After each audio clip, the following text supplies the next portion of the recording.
Hello students, today we are going to learn 4th standard lesson of subject Environmental Studies.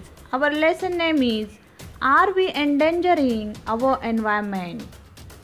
Starting of this lesson, here are given two pictures 20 years ago and today. 20 years ago there were open fields around the city. Today there are new colonies. There was a big spreading tree near the railway gate. Different kinds of birds and insects lived happily in the tree. Where have those birds and insects gone today? Students, think on it. Now here is another one picture, city, village and forest. What similarities do you find between a city, village and a forest, and what differences do you find between them? Observe this picture and try to tell me. Students, let's see the progress made by the human beings. Man is more intelligent than all other animals. He makes use of his intelligence to make his life more comfortable. All living things make use of what they find in their environment, but only man can carefully study the things in the environment. He produces new things from materials in the environment. Let us see how. This is a story of about 150 years ago. Researchers found out how to use mineral oil. Man now had a new and useful fuel to use. He then invented some vehicles that would run on this new fuel. These include the motor cars, bus, truck and scooter. They also developed railway engines that would run on coal. Previously, if one had to travel to another town, one had to walk or ride horseback or in a bullock cart. Various animals were used to carry burdens or to draw the carts. But now, we go by bus or railway trains that helps to save both our time and labor also. We take up various schemes to make our life easier and prosperous. We build dams to satisfy our need for water. We build roads and railways for transportation. Factories are set up for manufacture all things we need. We build houses so that everyone can have a shelter of their own. The things we need to do all these have to be obtained from the environment. We get them from places like forests, farms and mines. Water is used in the factories and then the wastewater is let into rivers. All these has an effect on the environment. If the environment is harmed, it has harmful effects on all living things, and man is no exception. Students, now we study the growth of population, the effects of population on environment. Find out. A census was done in 1951. What was the population of our country then? And another question is, a census was done in 2011. What was the population of our country then? You should be find it. In the last 60 years, the population of the country has tripled. It is still growing. So, the demand for all those things that we need to take from the environment has increased many times over. People could not get employment in villages. So, they began to live and to go in the cities in search of work. Cities become crowded. The population in the cities grew beyond limits. Cities began to experience a shortage of water. There were no enough houses for everybody, so people could not find a place to stay. There used to be open spaces and fields around the cities. New colonies came up there, and to build these new houses, the trees there had to be cut down. In cities, one has to travel long distances to get to work. So, people in cities began to buy vehicles that run on the fuel. In all big cities, these vehicles spew smoke as they are driven around. The smoke mixes with the city air. As a result, people began to have breathing problems. instances of asthma and other lung disorders began to increase. Trees have been banished from cities, so birds do not find places to build their nests. They also find the smoke in the city air troublesome. They are no longer sure of getting water when they are thirsty. So, there are fewer and fewer birds in cities now. The number of butterflies and other insects is also falling. Because of increasing population, the drainage system in cities fails sometimes. Then, water collects in the midst of living areas. Mosquitoes grow in it. They spread diseases like malaria, dengue, filaria, chikungunya. Do you see how the increase in population spoils the life we lead in cities? Another problem of growing population is groundwater is drying up. Water is an important need of all living things. We use water for keeping ourselves and our houses clean, for cooking, farming, industry and constructions. As the rainy season ends, the water in rivers decreases. Water in wells too needs their water barely lasts up to the month of March. The following year, later in summer, many villages face a serious scarcity of water.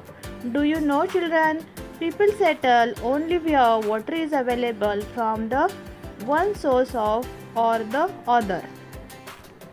The population keeps growing. The rainfall, however, remains the same. So, there is a shortage of water. Much of rainwater flows away unused. So, we begin to build dams to store rainwater and use it in later. Some people begin to use bore wells rather than draw wells and to use hand pumps to lift water. Then, pumps that work mechanically on diesel or electricity were invented. Now, the use of such pumps has become widespread. The population has so greatly increased that now every summer we face severe water scarcity.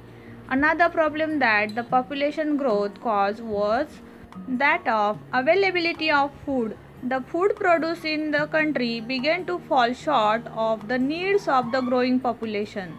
So, our scientists developed improved methods of farming. Previously, farmers would grow only one crop in the year. Now, they take 2 or even 3 crops every year.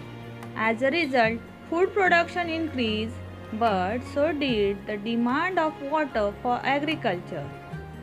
Students, now use your brain power. Previously, water was needed for farming only during the rainy season. Now it is needed for 8 months in the year. Where their crops are taken, it is required all year round. It only rains during the rainy season. Then, from where do we get the water from farming and for all our other needs? We experience a scarcity of water soon after the rains. Then, from where do we get water for the fields in summer and the winter? Rainwater that has seeped into the soil can be used in this situation. Water found in the wells and bore wells is nothing but rainwater that has seeped into the ground. Let us learn about some traditional methods of drawing water from wells. In the Konkan region, there are groves of coconut, betel nut and bananas. They are water using the water wheel to lift water from the wells. A horizontal beam is placed over the mouth of the well. It supports a large wooden wheel which turns around. This wheel is called the rahat. Several pots are fixed on the wheel. When the wheel turns, the chain of pots turns with it, one by one. They dip into the water in the well and get filled as they come up. As the wheel turns, each pot turns over and the water gets poured into a channel. From there, it is taken to the grooves. The water wheel is turned with the help of a bullock or a male buffalo. Such water wheels or rahat gadge are still in use in some places in the Konkan region. Students, are you see rahat gadge in any place? Now we see another traditional method. In other parts of Maharashtra, a moat was in use for lifting well water. A moat is a large leather bag. It is lowered into the water at the end of a rope. When it is full, it is lifted out of the well. The water is used for the fields. Bullocks move to and fro on a ramp to help lower the bag and lift it. The moat is used in very few places now. Nowadays, fields are water using diesel or electric pumps. These mechanical pumps can lift many times more water than the moats ever could. Besides, because more than one crop is taken every year, the pumps are used to lift water even after the rainy season. As a result, the water stored underground is getting used up rapidly. Now students, what we have learned from lesson? Let's see. Recap. Vehicles like motor cars, buses and scooters that run on mineral oil were invented. So, two-wheel railway trains, it made traveling easier. Next, we build dams, roads and railways. We set up factories and build houses. We release wastewater from factories into river. This causes harm to the environment as well as to the living things in it. Third one, as the population keeps growing, the demand for things we get from the environment also grows in leaps and bounds. Cities become crowded as people left their villages in search of work. Trees were cut down to build new houses. The number of vehicles increased. Their smoke began to cause breathing disorders. As trees are felled, birds do not find nesting places. There is smoke too. As a result, the number of birds, butterflies and other insects in cities are falling.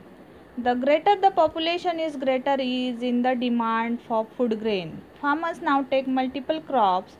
The demand of water too increases. Then we learned previously in Konkan, the water wheel was used to draw well water while the moat was used elsewhere in Maharashtra. Now pumps are used for the purpose in most places, so groundwater gets used up rapidly. Students, always remember, while taking things we need from the environment, we must take care not to harm the environment. Students, I hope you understand this lesson. Now you revise it again. Thank you.